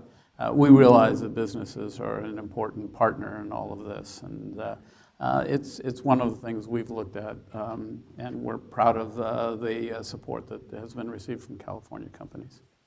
Well, I think there's, if I can, there's two things we haven't talked about yet where the private sector is having a huge impact. One, shadow pricing for carbon, which has been driving a number of decisions by major corporate actors. For instance, while ExxonMobil may not be the most vocal proponent of climate alarmism, the price they put on greenhouse gas emissions, the price they put on carbon emissions when they look at their own investments is somewhere around $60 a ton. So they make economic decisions by including that price in their calculations, and they are not alone. Because they assume there's a prospect of They assume there is a regulation. prospect of future regulation, and they don't want to be caught with stranded assets. And they understand that these are massive, this is a mass amount of capital they're looking to expend, and they don't want to be caught with their pants down if regulation were to come along and that money is now wasted. The second thing, of course, is that market actors likewise, expecting a low carbon future, are utterly savaging the coal sector right now, and they're just the first, I think. Coal prices right now, stock prices for coal companies are in the absolute toilet. You could buy the entire coal industry and shut them down for probably around $8 or $9 billion today, just based on their market cap. It's trivial. And it has nothing to do with stated arguments from the coal sector about their reserves, about their profitability, because people in the private sector and the investment community are looking at that and saying, bull. No way is this going to play out. You're not going to be drilling on public lands through 2030, paying very low prices and seeing increases in production like they're telling their stockholders. So market actors who can look at what's likely to come are having huge impacts here on the energy market. I don't mean to say that in and of itself is enough to drive policy change, because it's not, but it's certainly enough to make a difference, and it's increasingly making more of a difference now when politicians are looking at a future in which, even if they're not acting with carbon pricing, market actors are making decisions assuming there's a carbon price, and it's having an impact. So we got just 2 or 3 minutes for this last component of this stage of our event. I want to pose a question to you, Matthew, but I'd welcome comments by anyone else on the panel. And it has to do with the connection between federal and California policy. How do you see the Clean Power Plan affecting what California does? Some say that it is a way of sort of pushing states further, including California, to do more linkages and more interactions with other states. Do you think that the Clean Power Plan, assuming that it survives major court challenges, is going to influence California policy, and if so, how? Well, clearly California has been supportive of the Clean Power Plan. We've joined the states that are supporting the plan and filed an amicus brief in support of the plan, and so we see it as a positive thing. We think we can achieve the targets, frankly, that have been set for California through the Clean Power Plan without really changing our programs at all. So it's easier for us to embrace this plan and say, look, this is what we were going to do all along. But it's nice to have a partner in the federal government. It has encouraged discussion with other states. We've always made it clear that we are interested in working with other states, and it really has provided an incentive to those discussions. And I will note that even states that are publicly adverse to the Clean Power Plan are looking at what they might need to do to develop plans and programs to implement that plan. And we've had some very productive discussions with those other states about what we might do together in the energy sector. So we view it as entirely consistent with what we're trying to do here in California. We've had a good relationship with the Obama administration and see this as another area where we can continue to work together. Anyone else want to comment on this issue? Okay, so now we can turn to the audience Q&A portion, and we've got 2 microphones in the room. If you have a question, you simply need to raise your hand and we'll try to get a microphone to you. So we'll start with Tom.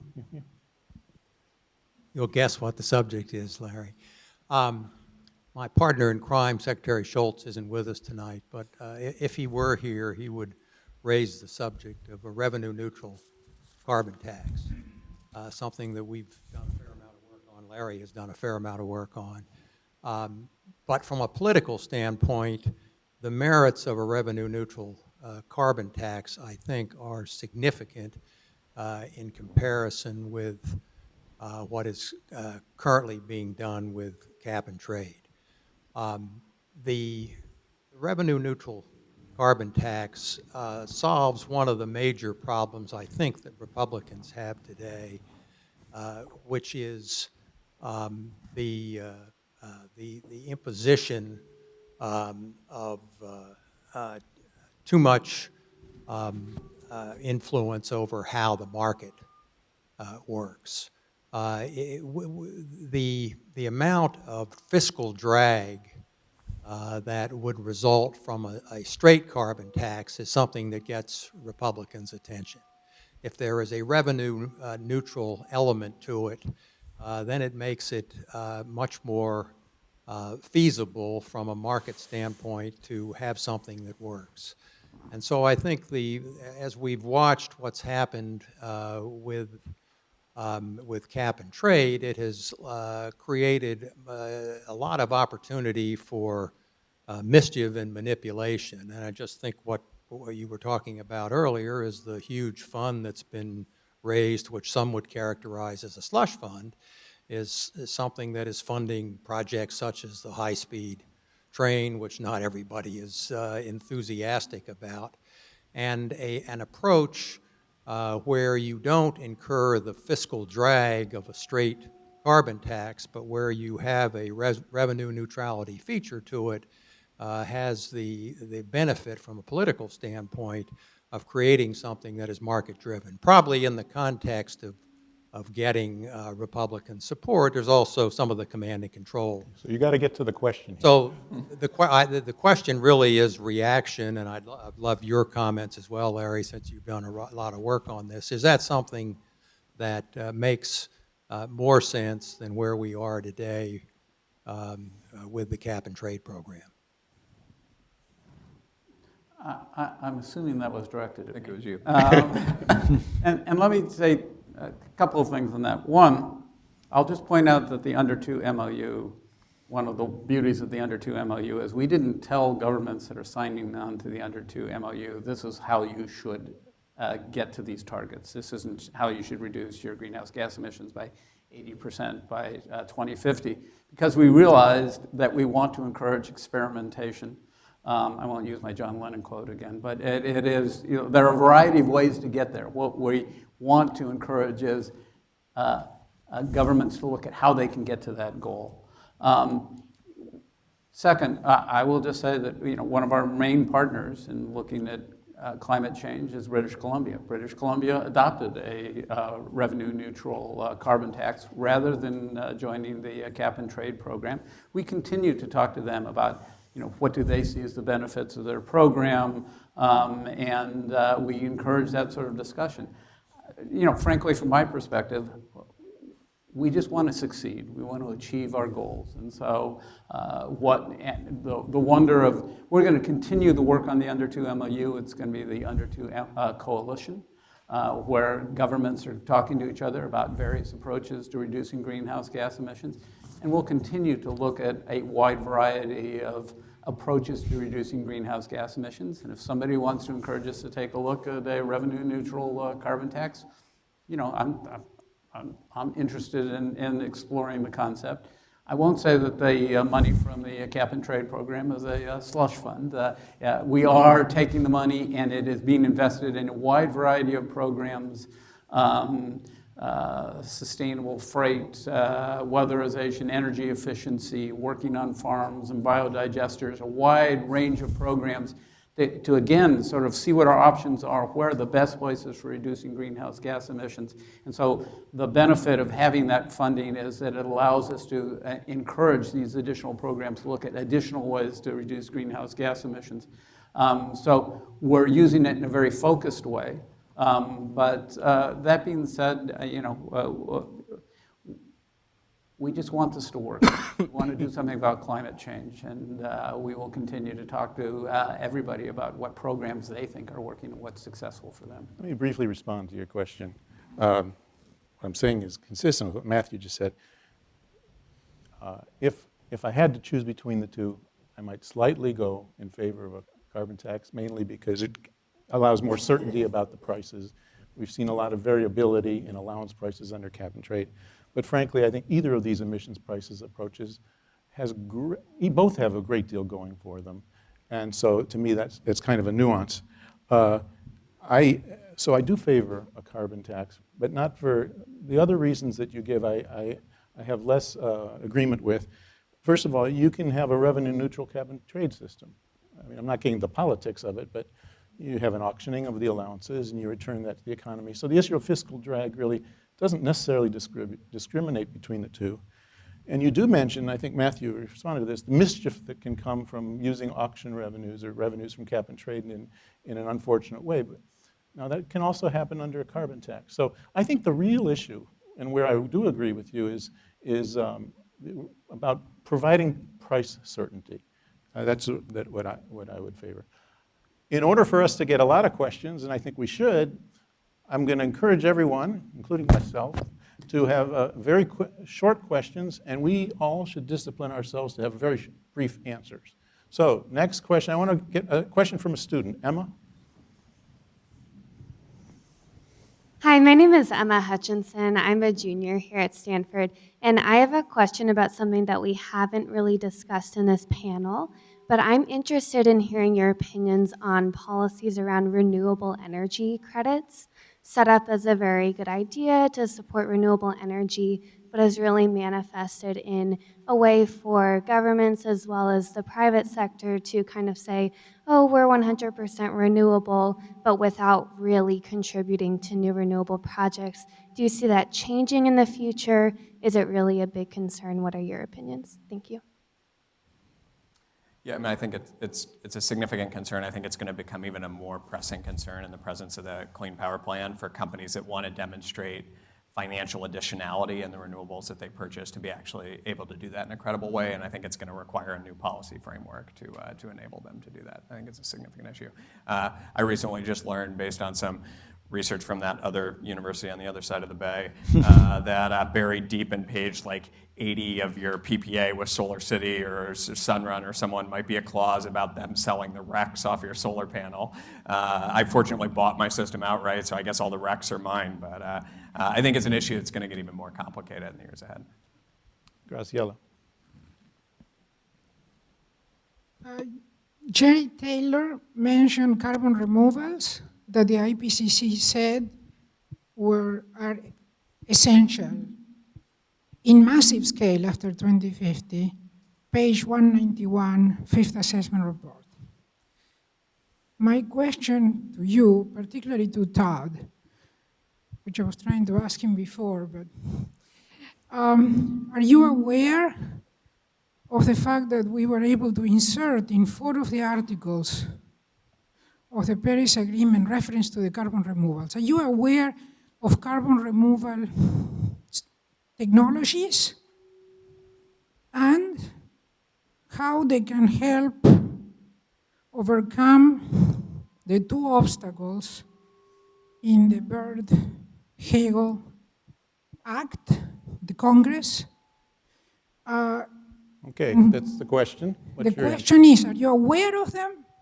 Are you aware of how they can help overcome the resistance against mandatory emission limits by making the carbon removal profitable so that it doesn't hurt the economy, for example? Thanks.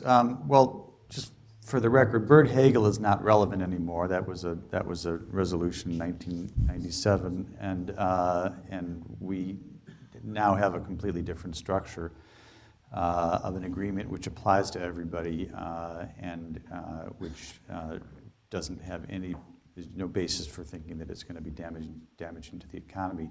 With respect to removals, I'm certainly not expert in this. I think that the question fundamentally is, in order to hit 2 degrees, is there going to come a time when not only do we have to reduce as much as we can, but even with the reductions that are made, you're still going to have to essentially suck carbon out of the air in order to hold the increase in temperature down. I think that there are technologies that people are working on to be able to do that. You're also going to have effective carbon capture and sequestration in order to make that work, because you pull the carbon out of the air, you've got to be able to put it someplace. So I think that we're pretty far away from being able to execute anything like that, but certainly that could be something that we need to do in the future. And in general, CCS technology is something that is important to keep developing.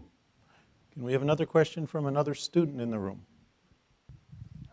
Hello, I would like to put forward a question to Todd and Matthew. Actually, I'm from the 2016 Economical Statistical Department. And also, I work in China, one of the top biggest solar company. Because right now, USA has already extended the ITC policy since the Paris 2050. So that will push forward for the solar in USA to 20 gigawatt in 2023. So that's a very positive news to the US market. But my question is, since China will have annually 20 gigawatt till 150 gigawatt to 2015. So it's possible there's some cooperation between China and the USA, because China has policy like the ITC extension and net metering for residential project. But the issue for US PV market is the cost of EPC is very high, like $2 to $3 per watt. But China will be half a price. But the USA has very beneficiaries. You have very good financial mechanism, has Can very you focus on the cheap question, financial please? costs. So is there possible some like a cooperation between US and China for the next climate change policy for US PV market to reach 20 gigawatt in 2020? Thank you. I have to say I didn't entirely understand the question. I think in a general way, we started in 2013. Secretary Kerry got it launched, and it is now, I think, become quite an important vehicle, a climate change working group between the United States and China. There are a whole set of specific technology areas of cooperation that the U.S. and China are working on together. That working group meets on a regular basis and essentially announces the next steps in terms of cooperation each year at what's called the Strategic and Economic Dialogue between the U.S. and China, which alternates year to year between Beijing and Washington. So I think that in areas of technology, I'm not sure if you were asking about CCS technology or something different. There is actually CCS cooperation as part of that climate change working group, but as to a more specific, if there's a more specific technology you were asking about, I'm sorry, I didn't entirely catch it. I'll just add that California has MOUs with the National Development and Reform Commission, with Shenzhen, with the Beijing Environmental Protection Bureau, with Sichuan Province, Guangdong. There are a number of MOUs that we have with Chinese, both at the national level and at the subnational level, and all of them call for information exchanges and working cooperatively on certain projects. I know that Bob Weisenmiller, the chair of our Energy Commission, has been to China several times to talk about technology exchanges, and we've had representatives at the Low Carbon Day in China and each of the last 3 years. And so there's a great deal of cooperation that is going on with China right now, and it's technological exchange. And we always talk about the fact that it's technological exchange between governments, and also if we can arrange for an exchange of information between Chinese companies and California companies, we're interested in pursuing that as well. Jim Sweeney. I'll reverse the order of the question. I'm going to ask the question and give the preamble afterwards, and I'm going to direct it to No preamble. to Jerry, with whom I had a great conversation at dinner. The question is, why can't you be more aggressive in defending what the private sector is doing? Now, that's the question. The preamble. Briefly. Private sector. Airlines since 1970 have cut in half the fuel use per seat mile. Cut in 4 the fuel use per passenger mile, not because of government regulation, but pure profit motive. The industrial sector has flattened out in their use of energy since 1973, even though industrial productivity has grown. About half of its energy efficiency in the industrial sector, and it's not government doing it, it's private motivations of profit. So the answer is, why aren't you defending the private sector more fully? Because all of those efforts, as laudatory as they are, as meaningful as they have been, and you're absolutely correct about all the gains that have been accomplished, and you're absolutely right to think the corporations don't do themselves any service or their stockholders any service by wasting cash and by wasting resources. All that's true, and that all leads towards the greatest efficiency and resource use that they can possibly achieve, because that's how you make a profit. That having all been said, all of that is not going to get global greenhouse gas emissions to 0 by 2050 absent policy intervention. I think that there is far too often a lot of happy, pleasant talk about resolutions and goals. And look, let's face it, on New Year's Eve, if you make a resolution to lose weight, you're more likely to hit it than if you don't. So I'll grant that goals can be helpful, they can be meaningful. But in and of themselves, goals are just intentions and thoughts. They need policies to back them up. So far, we haven't gotten those policies. It's not the Obama administration's fault or Todd's fault. Hell, they've done far more given the political circumstance of the United States than I ever thought they could have accomplished. So they're right. Politics is the art of the possible. But all of these positive stories you tell as well, which are absolutely correct about the private sector, aren't going to be enough, in my opinion, to achieve our climate goals absent some fairly muscular policy intervention, which is why I don't want to get too bubbly about them. I understand there's a student question over here, in front row, I think. Hi, my name is Yari. I am a master's student here at Stanford. Finance has come up a few times, and I'm wondering what concrete steps need to be taken to scale up finance for emissions reductions, as well as both adaptation and loss and damages, taking into account issues of both additionality and predictability in a way that builds capacity and gives autonomy to climate vulnerable nations with regard to their climate programs. Thank you. Trevor, that sounds like a question for you to I'm answer. almost entirely positive that was a Todd question. So was I. The fun part about Todd's job is getting to answer loss and damage questions. I don't want to rob him of that joy. Well, should I take? Go ahead. Go for it. All you.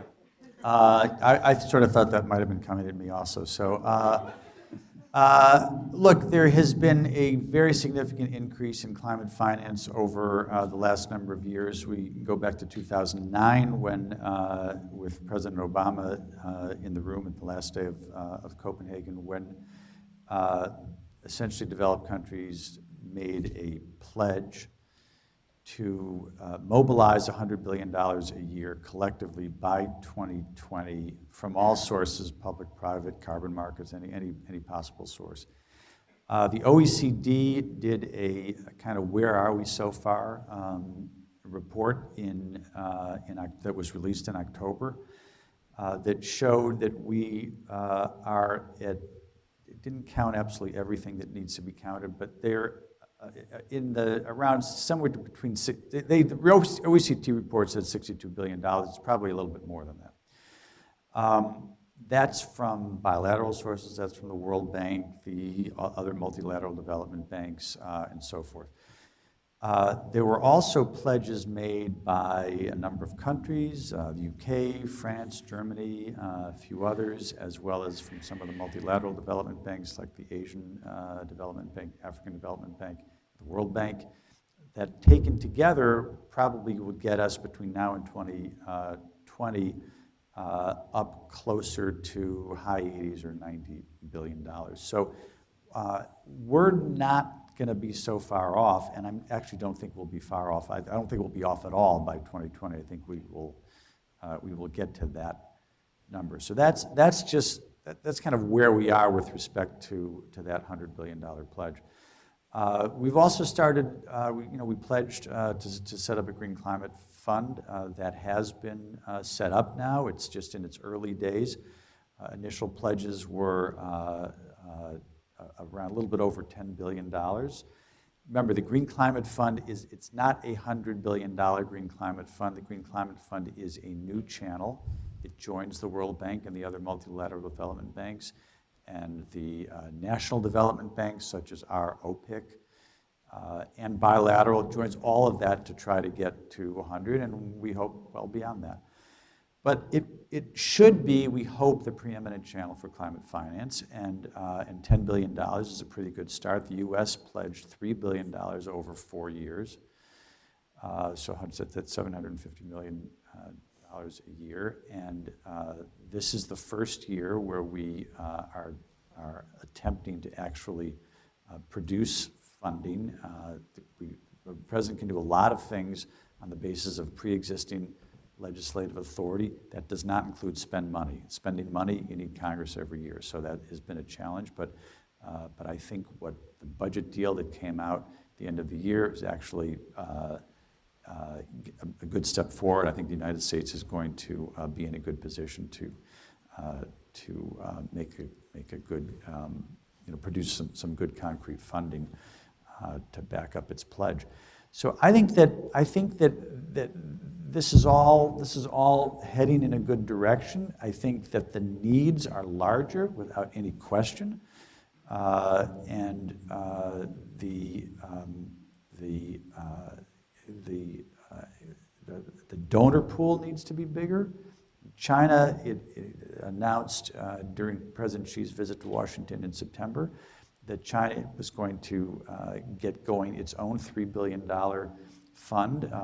They call a South-South fund, but it doesn't really matter, a $3 billion fund for climate change. And look, all I can say is that we hope more and more gets produced over time, because the needs, and particularly the needs when you talk about poor countries, the thing that they are by far the most focused on is adaptation, because the vast majority of emissions come from countries that are not the poorest countries, right? When we meet with our major economies forum, the group that the U.S. pulled together, the 17 biggest economies, you probably have 75% of emissions from 17 countries, counting the EU as one. So when you get to the countries that are really vulnerable, they're producing a very small amount of emissions, but they're very vulnerable. So for them, the financing needs and focus is by far the largest focus is on adaptation, and we've got to deliver.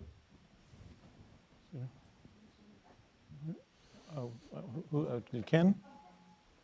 Hello. Hello, my name is Maria Dora, and I'm a junior at Stanford. We've seen that climate change is very much a people issue. I worked on the Affordable Housing and Sustainable Communities program with the state a few years ago, and there was a specific disadvantaged communities component. And I was wondering, how do you think we can better incentivize projects with high environmental justice co-benefits through some national agreements such as the Under 2 MOU, C40 cities, or other things like this? Thank you. Well, I will say that you're right. We focus an awful lot on making sure that we're helping disadvantaged communities in California.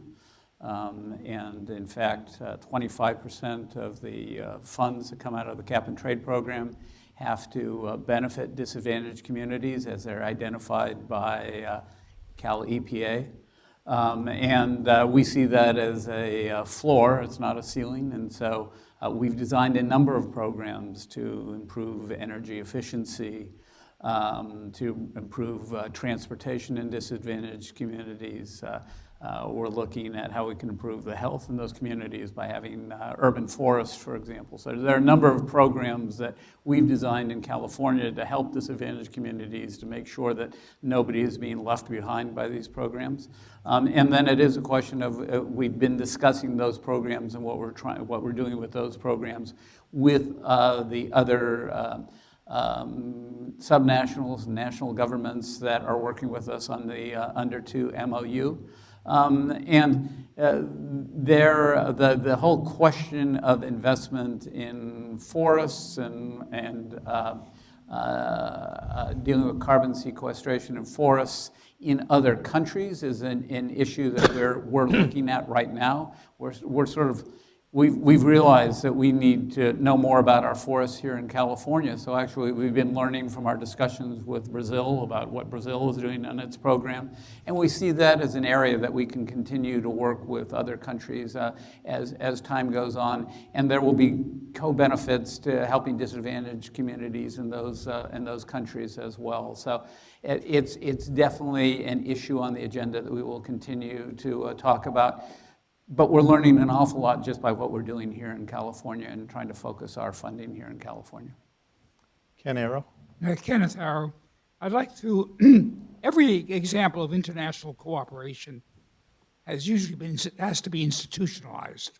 An international agency is created, the World Trade Organization, or to something a little closer to the problems here, the International Atomic Energy Agency. In other words, you have to have a group which, if it can, that checks, or at least gets information, the extent to which there is compliance with the agreements, gathers data to point out that maybe problems have arisen, let's say sea level rises or something like that, which may alter our previous views as to what is necessary, up or down, as the case may be, provide expert assistance on particular policies and how they've worked out, and so forth.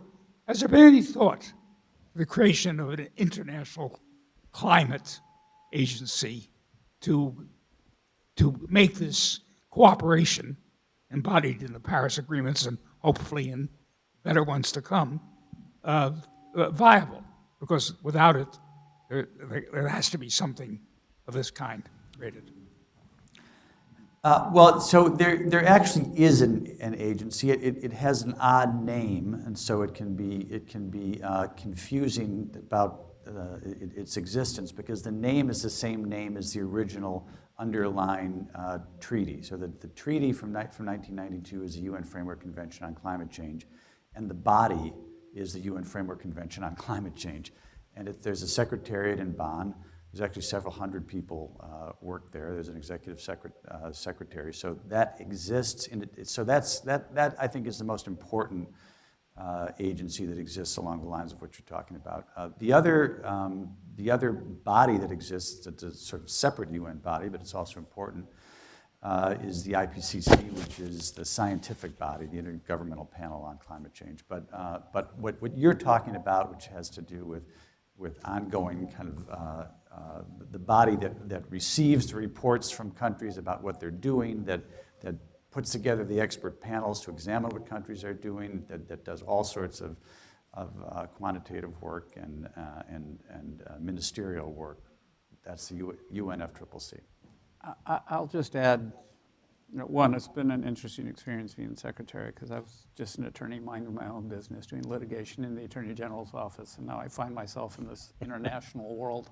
But we have worked with a group called the Climate Group, which is a collaboration of subnational governments who have come up with a uniform approach to a protocol for monitoring, reporting, and verifying greenhouse gas emissions and greenhouse gas emission reductions. And so we're all working together so that we can exchange information, but use the same standards and the same approaches. And we're interested in trying to expand that. We've also been working with the Climate Group, and perhaps we'll use them as a secretariat for the Under 2 coalition. to, again, continue this discussion. And what we're looking at is there's some way that we can develop a connection with the UNFCCC so that we can work with them, provide them with information on what's going on at the subnational level, and provide a forum that is affiliated with the UN, not part of the UN framework, but affiliated with it in some respect, that would give us an opportunity to have discussions on these questions of how do you make sure that there are emissions, how do you report those emissions reduction, how do you verify and make sure that the information that's coming in is accurate. So we're working with that concept right now, and we're also working on another concept which we call the Zero Emission Vehicle Alliance, which will be a coalition of countries, subnationals that are interested in promoting zero-emission vehicles, so we can trade information on how do you provide incentives, how do you provide funding for infrastructure, and we're looking at how we can provide an organization that can continue to have that sort of dialogue on a continuing basis. If I can, I think Professor Arrow's point is exactly correct, and I don't think these other examples really get at it. The point being is when you have an international agreement to follow rules, you need a club, and a club to enforce the rules. And under that regime, we know if an arrangement is serious, we know if an agreement is serious, if there's some sort of joint agreement to enforce rules and to police members. The WTO does that. The idea that it's impossible to imagine a world in which agreements could have some sort of course, no one's going to put anybody into WTO jail, but there are consequences if you violate WTO rules. You might be kicked out of the club. That has consequences. That's a real agreement with real incentives for organizations to police themselves and to participate. It's a pretty good indicator of whether there's a serious club arrangement here and joint agreement if you have that sort of institution. I think the professor is exactly right. Information sharing, the rest of it is not exactly what we're talking about here. There's a ton of that. But you can tell if an organization is serious by the fact does it begin to look something like the WTO. That's serious. Anything short of that, I think, is kind of neither here nor there. Which took about 50 years to develop. Long time. Working off the GATT for a long time, which was not meaningless, but not as strong as the WTO. I'm afraid we've run out of time for what's been a very stimulating evening. I hope you can join us again for our next CPAC event, which I think is actually going to concern greenhouse gas regulation in China. But in the meantime, please join me in thanking our speakers for giving so generously of their time.